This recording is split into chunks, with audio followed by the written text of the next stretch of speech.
3화 멈춘 시간 그리고 진짜 모습들. 사람의 진짜 모습은 평상시보다 위기 상황에서 드러나는 법이에요. 그리고 때로는 예상치 못한 곳에 갇혀서야 서로를 진짜로 보게 되기도 하죠. 그런 일이 바로 이 작은 금속 상자 안에서 벌어졌습니다. 화요일 아침 8시 15분, 평소보다 조금 늦은 시간이었어요.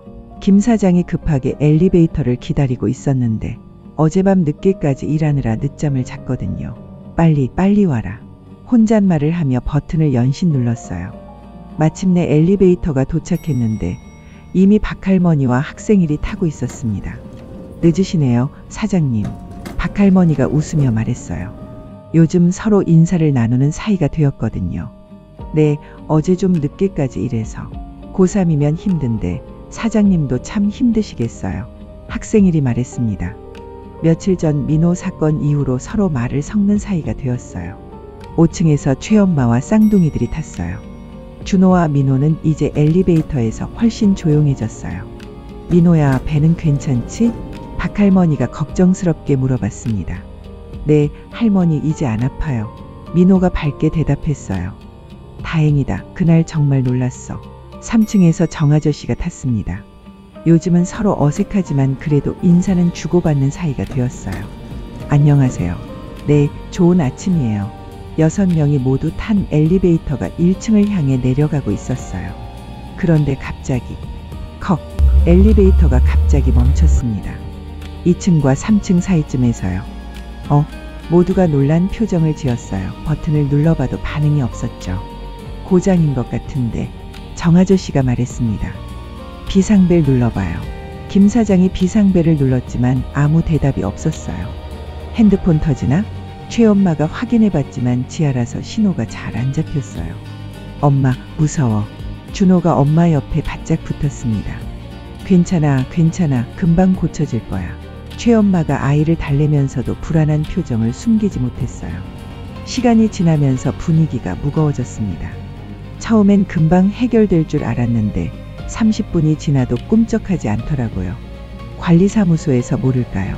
학생일이 걱정스럽게 말했어요. 아직 일찍이라 관리사무소 직원이 안 왔을 거예요. 정아저씨가 대답했습니다. 그럼 한참 기다려야겠네요. 김 사장이 한숨을 내쉬었어요. 오늘 중요한 미팅이 있었거든요. 박할머니가 조용히 구석에 앉았어요. 나이가 있다 보니까 서 있기가 힘들었겠죠. 할머니, 괜찮으세요? 학생일이 걱정스럽게 물어봤습니다. 괜찮다, 괜찮아. 그냥 좀 어지러울 뿐이야. 혹시 약 드시는 거 있으세요? 정아저씨가 물어봤어요. 혈압약 아침에 먹어야 하는데.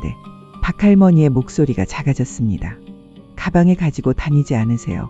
깜빡했어. 요즘 정신없이 지내서. 순간 분위기가 심각해졌어요. 혈압약을 못 드시면 위험할 수도 있거든요. 제가 약국에서 알바한 적이 있어요. 혈압이 갑자기 오르면 어떻게 해야 하는지 알아요. 학생일이 말했습니다.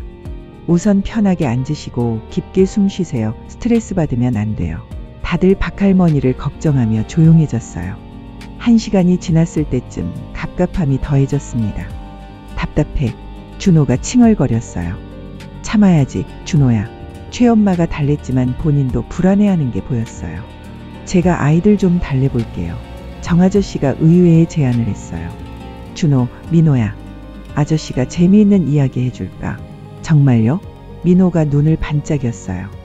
응, 아저씨 어렸을 때 말이야. 정아저씨가 옛날 이야기를 시작했어요. 자기도 쌍둥이였다는 이야기부터요. 아저씨도 쌍둥이였어요. 그래서 너희들 보면 옛날 생각이 나는 거야. 그럼 왜 화내셨어요? 준호가 직선적으로 물어봤어요. 그건 아저씨가 피곤해서 그랬어. 미안했어. 정아저씨가 진심으로 사과했습니다. 한편에서는 김 사장이 불안해하고 있었어요. 오늘 미팅이 정말 중요한데 몇 시예요? 학생일이 물어봤습니다. 10시인데 이미 지났네요.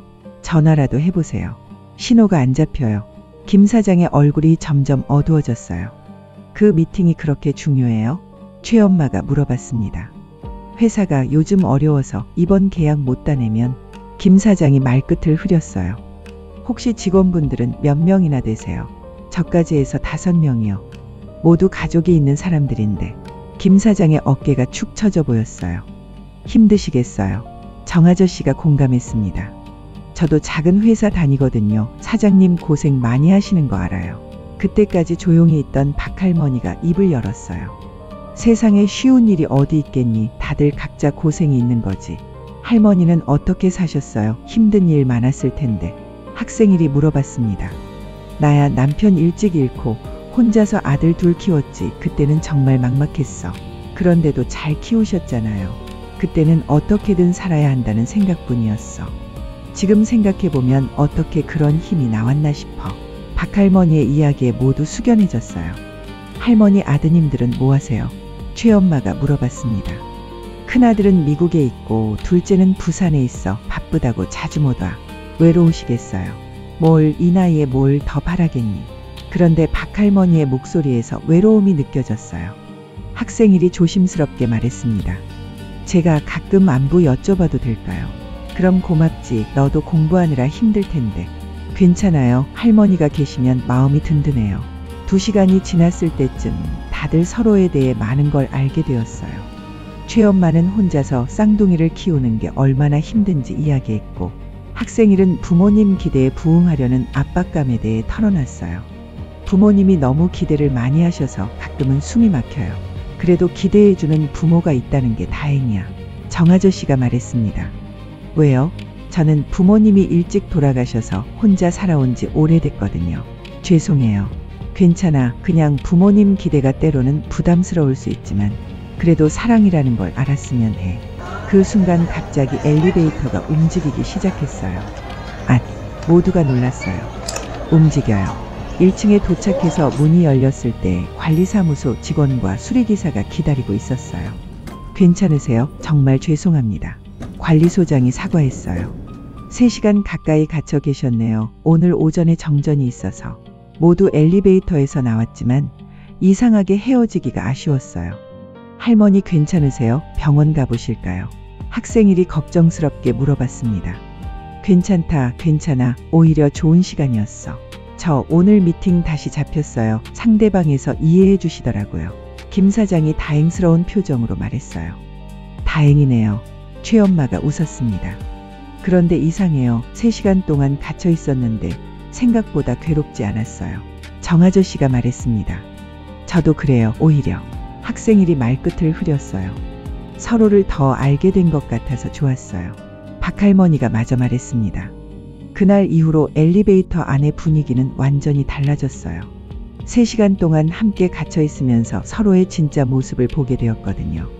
힘들어하는 김 사장, 외로운 박할머니, 부담감에 시달리는 학생일, 육아에 지친 최엄마, 그리고 겉으로는 차가워 보이지만 따뜻한 마음을 가진 정아저씨. 모두 각자의 상처와 고민이 있었지만 동시에 서로를 배려할 줄 아는 사람들이었어요. 때로는 예상치 못한 순간이 우리를 더 가깝게 만들기도 합니다. 그날 3시간 동안 멈춰선 시간이 바로 그런 순간이었죠. 내일도 7층까지의 시간이 흘러갈 것입니다. 하지만 이제는 그 시간이 조금 더 따뜻하게 느껴질 것 같아요.